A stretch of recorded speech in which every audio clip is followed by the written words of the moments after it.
Welcome back to the Tiga Tactics podcast, a show about self-defense for civilians by civilians. We discuss all things personal protection, including martial arts, combat sports, and street combatives. Our resident MANs, martial arts nerds, include co-founder of Tiga Tactics and holder of black belts in 9 different styles, Dr. Conrad Bui. Hello, everybody. We also have black belt holder in 4 different styles, and the other co-founder of Tiga Tactics, who's been gone for way too long from our episodes, Patrick Vuong. Hey, hey, hey, good to be back, guys. And I am your other co-host, retired Army Special Force soldier and champion obstacle course racing athlete. I've been Ultra-OCR man Perperis. Today, we're going to be talking about Tiga Tactics ranks and instructors, and we're going to give you some more kind of previews for stuff coming down the pipe in 2026. Before we get to that, though, a quick word about Vulpes. Patrick, you've been gone for a minute. Give me some thoughts on some of Vulpes' training products, real quick. Vulpes training makes training replica weapon or weapon replicas out of high impact polymer, and it's some of the coolest stuff that I've seen in a long time. Vulpes makes authentic training weapons that look like real swords, real knives, but they also do movie type props, things based on Star Trek weapons, Star Wars, or not necessarily Star Wars weapons, but Star Trek weapons, anime weapons. Really cool stuff. I really enjoy using mine, and everybody I talk to who has a pair of or has a set of Vulpes training tools really loves them too. Absolutely. Again, check out that link down below in the show notes, along with all the other stuff we're going to be talking about in this episode. And like I said, today we're going to be talking about rank levels, instructor levels. So let's kick it off to Patrick. We'll start again. Let's just talk about what's coming down the pipe. What can people look forward for setting goals for 2026 regarding structure and ranks and practitioners, etc. in Tiga Tactics? Absolutely, absolutely. I think one of the cool things about Tiga Tactics Combatives is that it is simple, but not easy. I think people kind of use those terms interchangeably, and the way that we like to describe it is that when you learn Tiga Tactics Combatives, all the movements are very simple because that's how real life violence happens. These street criminals, they're not using Phoenix Eye or jumping tornado kicks or even something as basic as jab, jab, cross, hook. They're not even doing that. They're very unsophisticated predators. They are not doing training.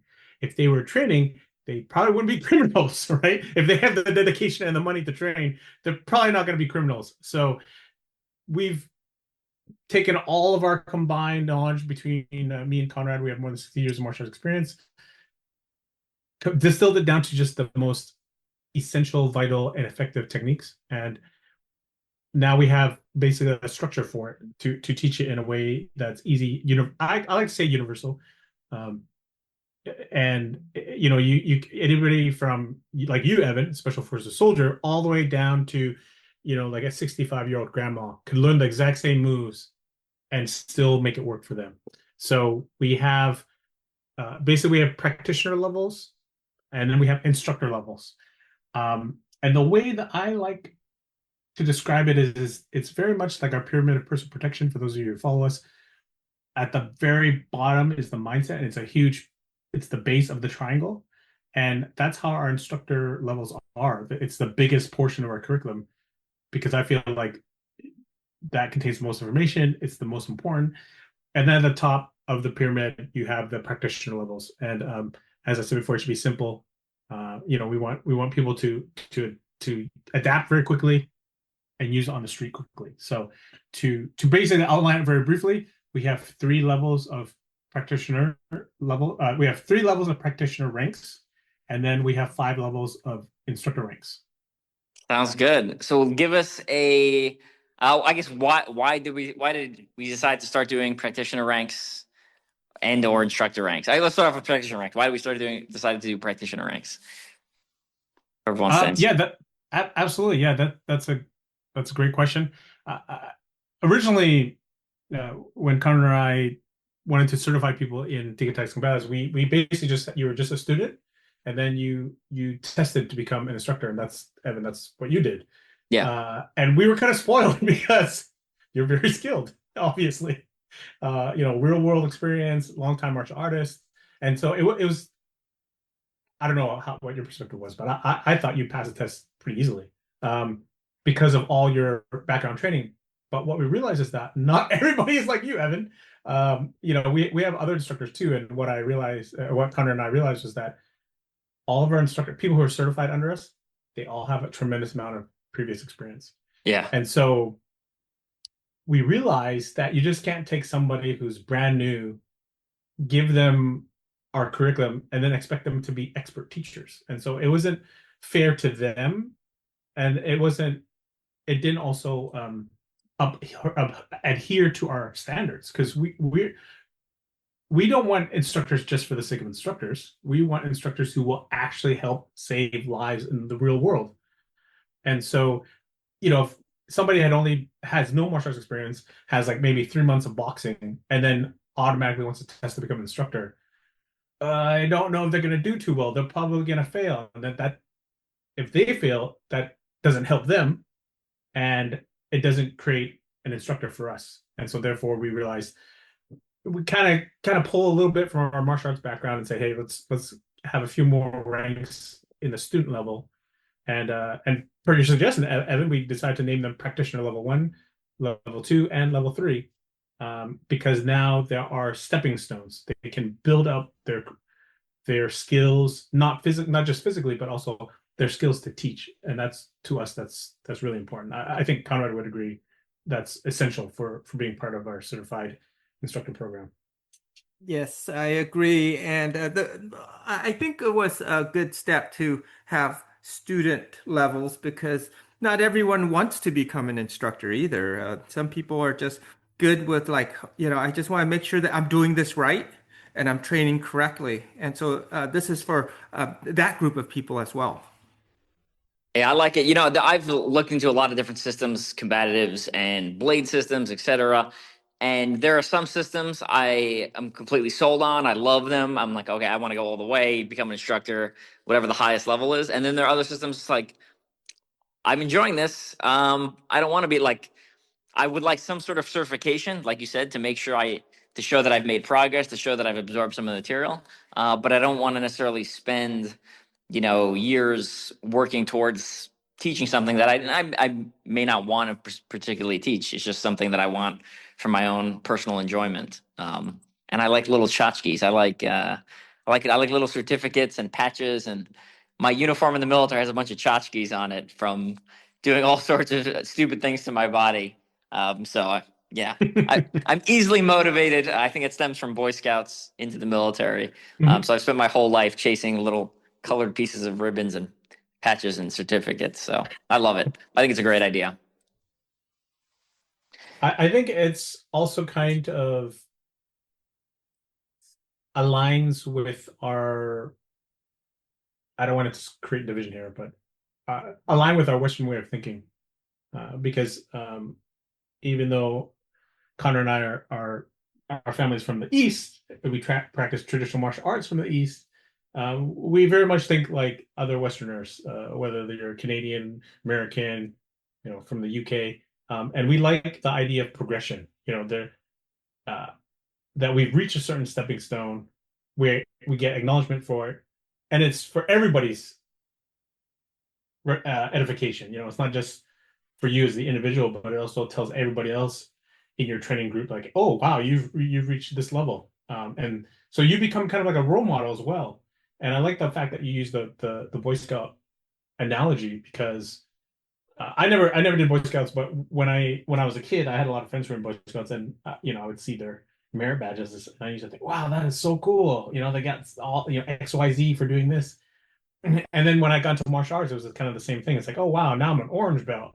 So that's awesome. Like, I'm that much closer to getting a black belt, and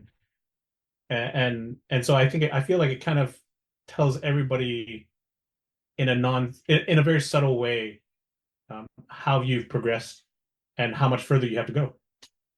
All right, cool. So give us some teasers. Like what are people going to have to do to level up from rank to rank? Is there going to be any sort of time requirements? Give us as much details as you can at this point.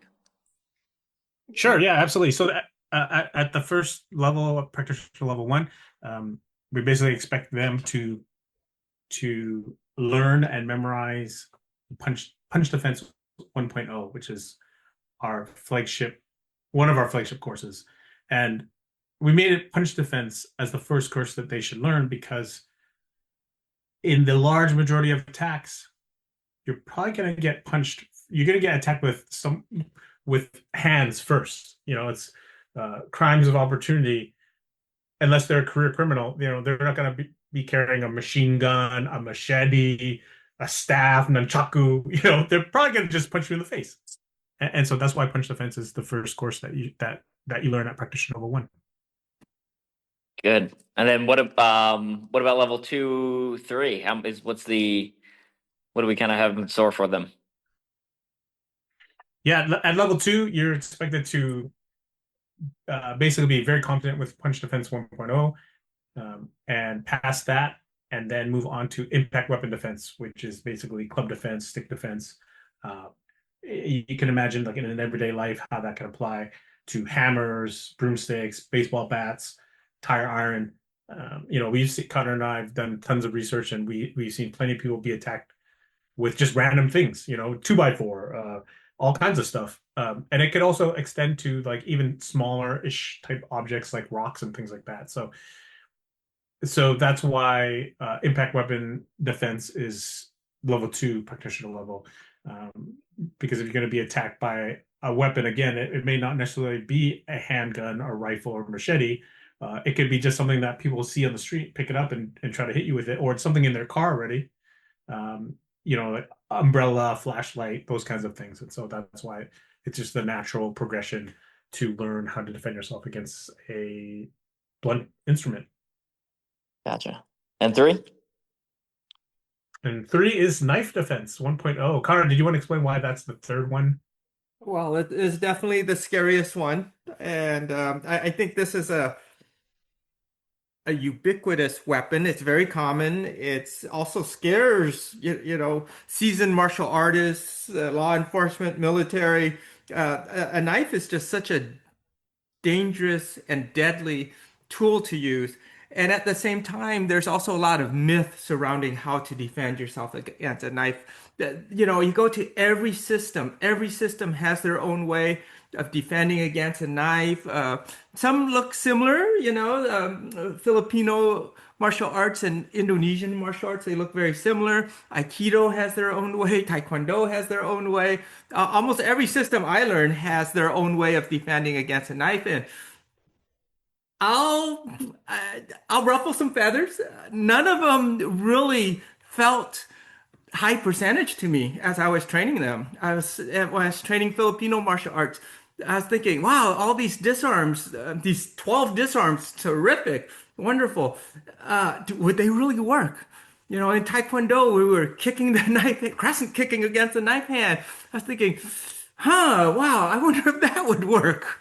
So every art had their own thing, and it took a lot of research to go back to the drawing board. And, I think we all know instinctively how someone would attack you with a knife.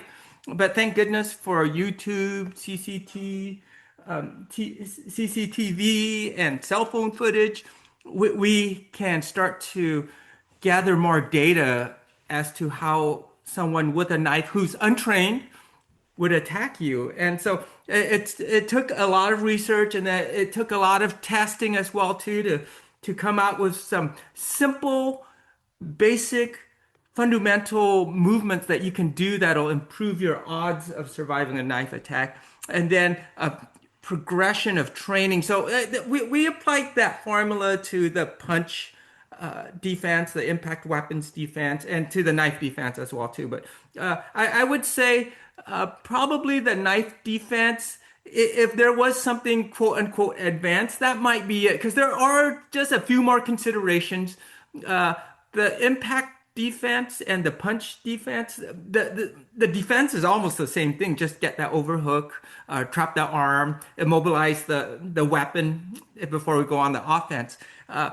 With the knife, it's a little trickier because the angles come in at slightly a different at a different angle, and also at different speeds, and being able to control that weapon is a lot more dicey. So if there is something advanced in Tiga Tactics, and it's not advanced though, it's just it requires a little more consideration. This would be the program. So we saved that for last, and also it is. This is definitely a deadly weapon. I mean, a 7-year-old, 8-year-old, if they punched me in the nose, I'd be like, okay, that hurt. That might even bloody my nose, whatever. But if or if they even if they smack me with a 2x4, I could probably take it and go, oh, ouch, there's a lump on my head. But if you give that 7 or 8-year-old a knife, now I'm in fear of my life. And so it is it raises the level of lethality quite a bit there. So we saved that for the last there. And also, for people who are testing at the student rank, you can test online as well too. My next question, yeah. Yeah, test online, and then you'll get a certificate, a morale patch, and all those souvenirs that Evan was talking about. So basically, I'm getting is focus on the flagship courses, start learning those material. I'm assuming the test is going to have some sort of teach back and sort of demonstration. Would they need a live partner for the online tests? I'm guessing. Yes, yeah, definitely. If they have a training partner, a friend, a spouse, just somebody to, be a partner with, and to use as a training model, so to speak.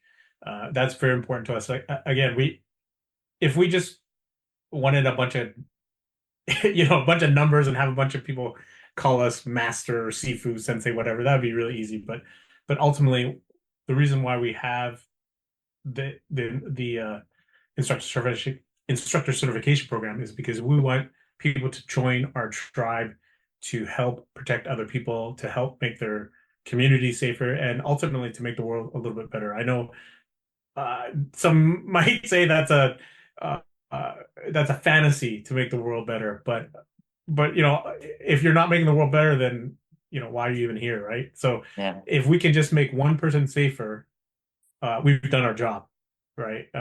Because hopefully that instructor is going to be able to protect not only himself or herself, but also their family, and then hopefully that extends to their community, especially if they start teaching as well. So we want to make sure that they're really good at teaching. Yeah, pedagogy is very important, and the ability to teach is. Let me say this in another way. Just because you know how to kick ass does not make you a good teacher. Would you guys agree?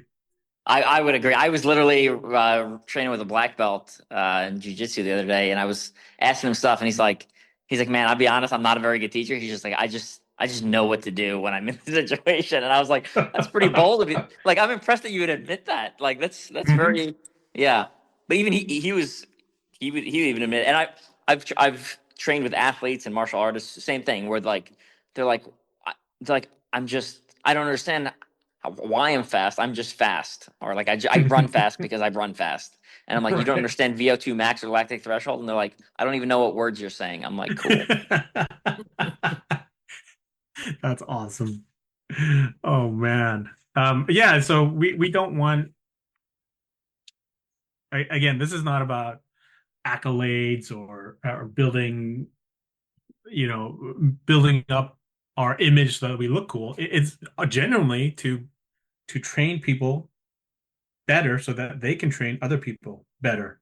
And having the skills to teach, knowing what words to say, but also, to me, this is actually part of being a traditional martial artist, or even like a modern martial artist.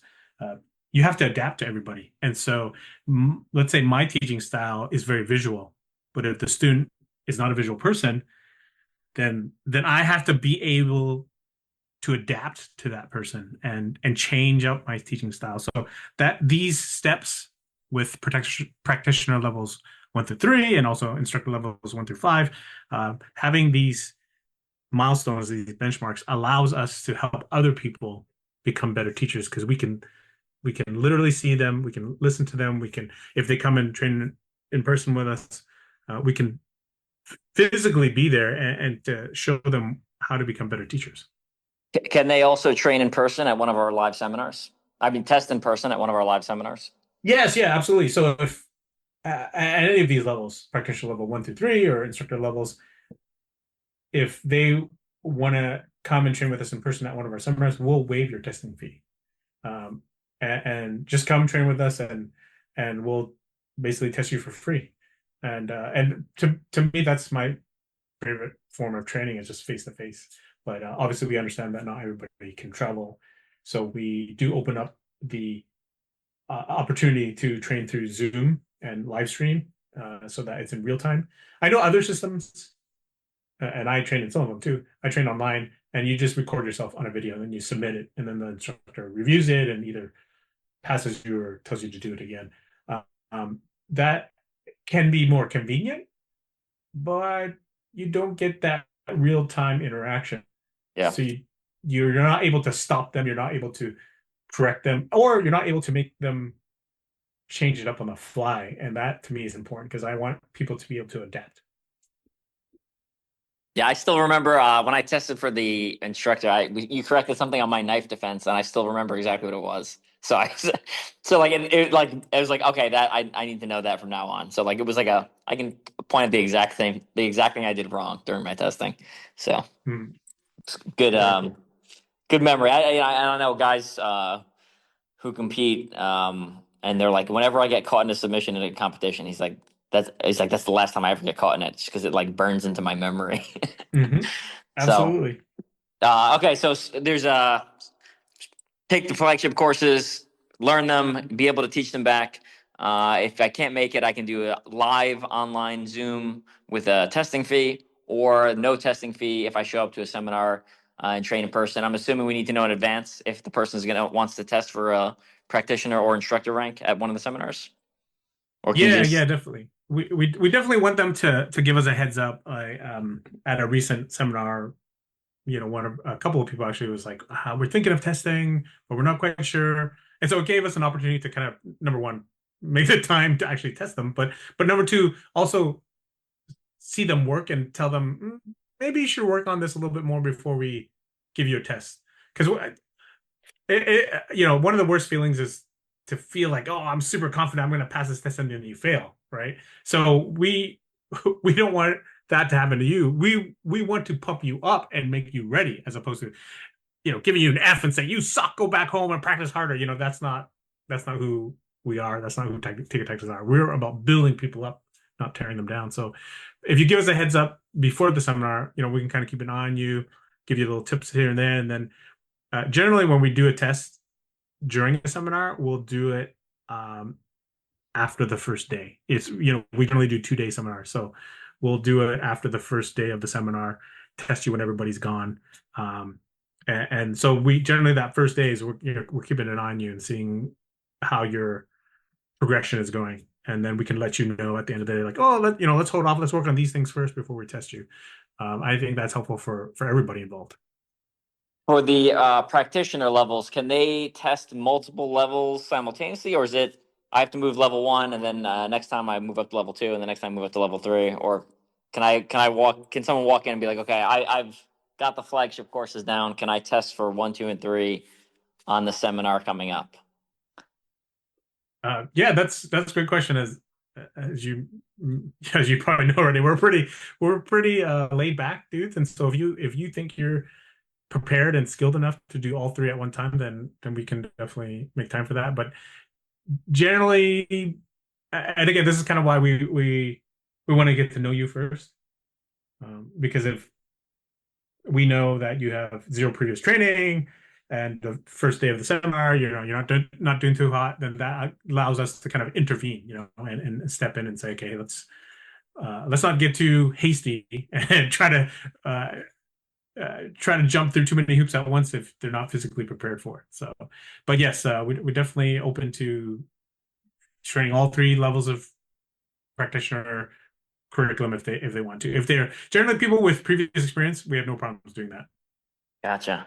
Yeah. So go for it, Conrad. Yeah, sorry about that. It's a case by case basis. It's not a one size fit all kind of thing, and if we take previous experience into account as well too when we're testing people and what level of testing that we can bring them through. Good stuff. Let's talk a little bit about. I think we hit most of the practitioner level stuff. Let's talk a little bit about instructor levels. Sure, yeah, absolutely. Give me a quick So the first, once over the world here. yeah. The first level is level 1 instructor is called basically just assistant instructor. And to get that rank, you have to go through the progression, the practitioner level 1, 2, and 3, go through that progression. Or as you mentioned before, Evan, you can do all three in one shot, and then if we know that, then we will basically add a little extra to make you instructor ready, basically, and make it basically an instructor exam for you. And so to be able to become an assistant instructor, you have to not just memorize the 3 flagship courses: punch defense, impact weapon defense, and knife defense, but you have to be able to physically demonstrate all of them. And then also, the more important part, as I mentioned before, is be able to teach it to somebody else. And then also do all of that for our Toolbox 1.0 course, which is basically our strikes. If anybody's gone to our seminars, you already know what those are. If you've done any number of our flagship courses, you know what those are. But those are the 4 primary strikes that we have in our system. So they'll also need to be able to demonstrate those 4 strikes, and then teach it as well. And I would say that for me, the human element is probably the most important. So you have to show that you're a good character, sound mind, and have the right attitude, open-mindedness, that sort of thing. And so if at any point we feel that's a little suspect, we're going to maybe pause it and explain to you why, and have you work on those what I'd call intangible attributes. But we've been fortunate. We believe that we bring good energy, and therefore we attract people with good energy. And fortunately, I'm pleased to say that we've never trained any a-holes before, right? Right, Conrad? Not as far as I know, anyways. Right. Unless they're really good at like being an actor and just faking it, but they're secretly an a-hole. But yeah, in terms of curriculum, you're going to have to memorize all the flagship courses, and then when you take the test, you have to score 80% or better. So our standards are I would say are pretty high. But like I said before, the moral character to me is probably the most important attribute. Gotcha. And then what's the difference between the instructor ranks, right? So you mentioned there's 5 instructor ranks. Is it mostly a time requirement? Is it time and knowledge? Is it time, knowledge, and character? Like, what's kind of the stepping stones there for people? Yeah, it's all of the above. It's everything that you just mentioned. So I'll name them first, so it's easier to understand. So assistant instructor is the first level. Second level is associate instructor. Third level is a full instructor, which is where you're at, Evan. Woo! Yeah, buddy. Yeah. And then 4th level is advanced instructor, and then the 5th one is senior instructor. Basically, we kind of consider that like master level. And so nobody's at that level because it requires everything that you mentioned. So we've got physical talents, teaching ability, moral character, but also time spent in the system, and being part of our tribe. We want to know that over a long stretch of time, you're not just promoting Tiga Tactics, but more importantly, being a good human being, promoting self-reliance, and promoting being kind, being humble. One of our defensive mindset is stay alert, stay humble, stay kind. So we want to see that people are literally living that mindset. And so every the higher up you go, once you get to advanced instructor level and senior instructor level, it requires, basically 3 years at minimum at that level before you can test for the next rank. Very cool. Very cool. Well, as far as instructor levels, is there testing fees for that, or is that just if it's online, it's testing fee, or in person, it's free? What's the just give people a heads up here. Yeah, we pretty much try to keep it the same structure. So it'll be the same thing if it's done through Zoom. There'll be a fee and we'll do that through Zoom. We'll set up a time, make sure at least one of us is going to be there, but preferably both Conrad and I will be there. And if you train with us in person, then the testing fee is waived. Gotcha. And just come show up to our seminar, hang out with us, and test for free. Good stuff. Awesome. So what I'm getting is take all the flagship courses, learn them, and then show up to a seminar essentially. What if the person that can't, they looked at the seminar schedule, which by the way is up online at the tigatactics.com website. What if they look at the seminar schedule and they're like, I can't make it, I want to do it over Zoom. How do they get in touch with to setting up that Zoom appointment? Yeah, generally at that point they're already a student or basically friends with us, so they can hit us up by however means they want to. We're pretty available through email, Instagram, Facebook.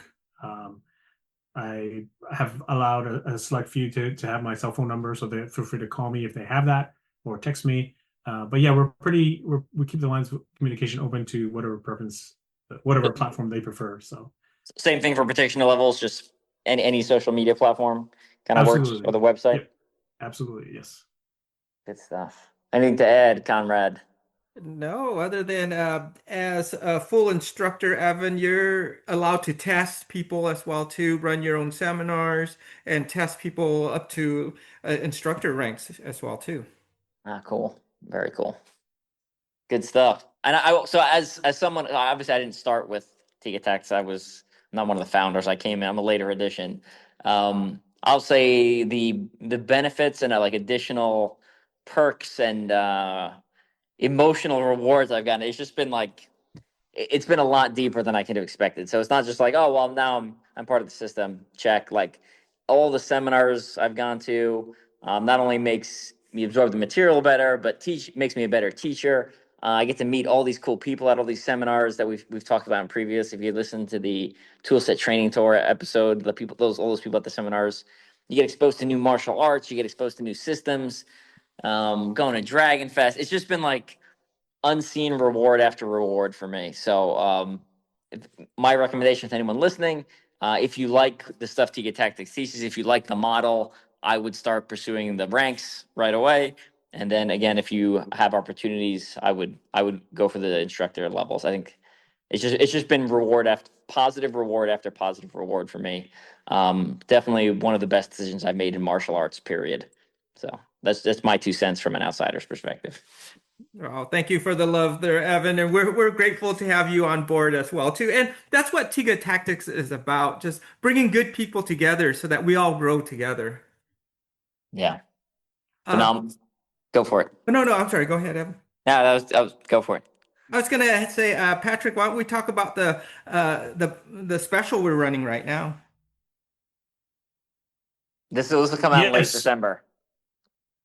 Just a late heads up. December. Yeah, so I think a lot of people who want to become instructors, they're very goal oriented. So we have our goal setting for Warriors webinar happening July 11th, and so if you January 11th. January 11th, pardon me, January 11th. So if you're looking into the new year 2026, you want to kick ass, or you just want to be healthier, you want to be more fit, you want to succeed in other areas in life, definitely join our webinar. We're going to go through a lot of the key concepts that successful people use, and I don't just mean martial artists. I mean people who are star athletes, highly successful entrepreneurs, motivational speakers, writers. They all use these principles, and we've learned them from a wide range of sources. And we're kind of going to, again, do our Tiga Tactics thing and just kind of distill it down to what we consider the most important concepts. And we're going to share with you so that you become more fit, more powerful, more successful, and hopefully become an instructor under Tiga Tactics as well. So join the webinar, and if you use a special coupon code Web 2026, you'll get a special discount. You'll get a $10 discount Good stuff. off the enrollment. Yeah, stuff. let me give a little teaser about it as well too, to add to what Patrick was saying. I'm sure most of our listeners that they have the basics in goal setting and how to do things, approach things in their lives. We'll probably be touching upon many things that our listeners already know about, but even if this isn't something that adds to their knowledge, which I'm sure there will be something. We're going to be sharing so much information here. I'm not sure we're going to have enough time because this is just such an important part of not just martial arts and how to be successful and motivated and moving through martial arts and achieving your goals. It can apply to any part of your life using these principles. So whether you take that into your family life, your career life, your financial life, you can use these same principles. We're going to be focusing on martial arts, and the topics will be like the basics of how we achieve our goals, how we climb those mountains in the martial arts. We're going to talk about health goals, how to lose weight, how to add muscle, how to be fit, how to age gracefully. We're going to talk about combat sports. So if you're into Muay Thai, point fighting, BJJ, we're going to talk about some how to set goals for those kind of things. Evan's been in a lot of competitions as well too, as an extreme ultra endurance athlete there. I'm sure he's going to share some really good stuff there. We're going to talk about traditional martial arts and how to achieve rank in systems and how to not give up. And it's not always about rank, but the rank, it does help to point out where you are in a certain curriculum. And so we're going to talk about how to achieve those goals. And of course, what we talked about here, the combatives and self-defense, whether it's Tiga Tactics or Krav Maga or concealed carry, whatever you want, how to achieve goals in the self-defense and the combatives realm as well too. So we're breaking it down into all those sections. There's going to be a lot of material for everybody. Yeah, I'm wondering how we're going to fit it all in, to be honest with you. I know.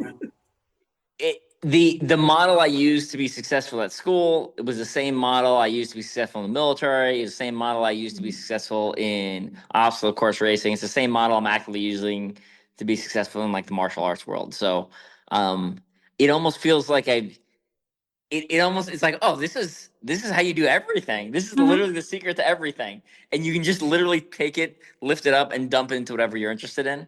And it just replicates over and over again. It's awesome. So I personally have had a lot of success in all of those fields, and continue to get better. I'm going to jump back to Tiga Tactics instructor practitioner levels. Speaking of models for success, one of the reasons I love Tiga Tactics so much is because the model that mindset, skill set, tool set, and breaking things down in that structure is literally how I write about all martial arts. Like all of my books have that, and like webinars I'm working on and programs, like everything has that model. And I like Tiga Tactics because it creates this framework, and then you want to learn how to use brass knuckles, whatever you want to learn how to use a hook knife, you want to use a hammer as a self-defense weapon, you can literally take that model and those principles and those like that structure, and you can literally just drop whatever tool is in there, and then you can develop like essentially a system off of that. So I think it's just been so rewarding that is spread out to multiple areas, both traditional arts, combatives, and beyond. So highly recommend you kind of get deeper involved. It will literally change the way you think about things. All right, on. All Very right, cool. let's start wrapping it up. final shout outs we want to give, plugs for 2026. I'll start off with Patrick. Yeah, so just to recap regarding the goal setting for Warriors webinar, it's happening January 11th. Use the discount code WEB2026. That's WEB 2026. You'll get a $10 discount off of the lowest available price. And we hope you join us. Sounds good. Conrad, what do you got? Yeah, again, I'm very excited for that upcoming seminar. We're even going to talk about Bruce Lee's definite chief aim in there as well too. See how one of my heroes achieved his lofty goals as well. If we have time, we've got so much material. But our 2026 schedule is solidifying. We're going to have a busy 2026. Check out our schedule online at tigatactics.com and join us at a live seminar. If you're like, wow, I wonder what these guys are like, come and meet us. Come and meet us. We're on the East Coast, West Coast. I'm all over the place as well too. So come and meet us. Also, if you have a school, if you have an organization, if you have a business, you want Tiga Tactics there, hit us up. And we still have some weekends available. Sounds good. We're going to drop a bunch of links down in the show notes down below. Quick shout out to Tenneco Knives for making awesome products. Quick shout out to Takedown Sportswear. Again, I'll drop that link for individual custom orders. Drop that link down below. If anyone has some products they want us to talk about on the podcast, hit us up. Any business owners, small business owners, etc. We can discuss, make sure your values and your brand kind of aligns with what we like. Because we're not going to recommend something we don't necessarily believe in. But if you're a small business owner or something like that, please hit us up and we can discuss partnerships, arrangements, etc., stuff like that moving forward. And then I wanted to give a quick shout out to Vanguard Wall Podcast. Let's see, when this releases, been a couple of weeks after this releases, I'm going to fly out to West Coast and do a podcast, like a deep dive into a bunch of my military stuff. So that's going to be cool. It's kind of like the biggest podcast I've been on so far. So definitely check that out once it releases and give them a follow if you want more like deep dives into like military background type stuff. Wow, I'm looking forward to that. And they're flying you out. Can they do that from home? It's like if you ever watch like Sean Ryan, it's like that type of podcast where you like sit in the room with a dude and like you like talking. It's like fancy. It's like fancy schmancy. Wow, I can't wait to see this. It's not the budget podcast I do. I'm like Mr. Cheapo on the podcast. But yeah, these guys are fancy. Awesome. They have editors, like real editors. It's not Evan on his 10-year-old laptop reducing noise in the background on Audacity. So yeah, that's awesome. Good stuff coming up. I'm excited. 2026 is going to be awesome. Hit up that webinar. We'll see you there, and let's start earning some rank and building our team here. Absolutely. Happy holidays, everybody. Thank you for all your support and looking forward to seeing more of you in 2026. All right. There, guys. Absolutely. Yes. Merry Christmas. Happy Hanukkah. Happy Merry Festivus. All the holidays. Enjoy them all. Happy New Year. I'll see you next time. Hey guys, Conrad and I finished recording the episode, but after we finished recording, another event popped up that I wanted to share with you guys, and I wasn't going to have a chance to record a new episode before the event goes off. So Monday, 29 December at 8 p.m. Eastern Standard Time, I'm doing another webinar with Phil Elmore. This is the Pop Knife webinar. If you're not familiar with a pop knife, it's essentially a box cutter. So it's like a disposable razor blade you put into this like tiny sheath. Webinar is at 8 p.m. on Monday, December 29th, so a little fun event between Christmas and New Year's. And I did a lot of research in preparation for this. So I looked at 100 essentially box cutter razor blade attacks and made a spreadsheet out of them, figured out that 50% of them are in one region of the country, 20% of them are in one specific state. So I was actually surprised by a lot of the data as far as geographic spread, that it was very kind of isolated to one region of the country. And also started looking at like the types of attacks and like the actual death toll from razor blade attacks, and it wasn't quite what I was expecting. So I know I was talking to some friends like, oh yeah, razor blades are so deadly, and then you start looking at some of the data, and they're very messy. It tells a different story. So I'm going to run through all that data on the actual webinar. We're going to be talking a little bit about defense, mostly using those statistics and bringing you some great facts. and then we're going to be jumping into the offense. So if I was going to carry a pop knife razor, something that's very short and legal and I think everywhere because the blade is so small. If I was going to carry that for self-protection, how would I carry it? How would I use it? What does using it look like at range versus up close, and kind of how that plays out differently. So again, if you like Tiga Tactics, which I assume you do because you're listening to our podcast, I continue to use that Tiga Tactics model just because I think it fits so well with everything, that mindset, skill set, tool set, pyramid of personal protection, whenever I look at like a new style, new system, or something like this, a pop knife. So if you have that base, you're gonna really like the data I'm bringing you and the techniques I'm bringing you. Very simple, something you can use effectively, but supported by data and from researching attacks. So yeah, I'll drop a link down below. I'll have details on the information. You'll have to contact Phil Elmore to get signed up. I think it's $47, and it comes with not only the webinar, which you'll get me live. I'll be doing the majority of the teaching. Probably take about an hour and a half. But Phil is also writing like a companion book, so you'll get a book. I think I'm writing the foreword to that. Phil's writing the main body of that. So you get a little bit of both of us, and you're gonna get a great webinar and a companion book, digital PDF to go along with it. If you do plan on attending, I would recommend bringing a pop knife. So one of the pop knives, you can buy them from Home Depot. They're literally like $1 or a couple bucks, depending on how many you buy. Or if you want to get fancy with it, Phil has the store, Engines of Mayhem, and it has a bunch of like fancier pop knives. So ones that are like wrapped in specific, skulls or whatever, and then ones that has like this nice 550 samurai wrapping. So I'll drop all those links down below. Anyway, I hope to see you December 29th. I think you guys are going to love it. And yeah, we'll see you there.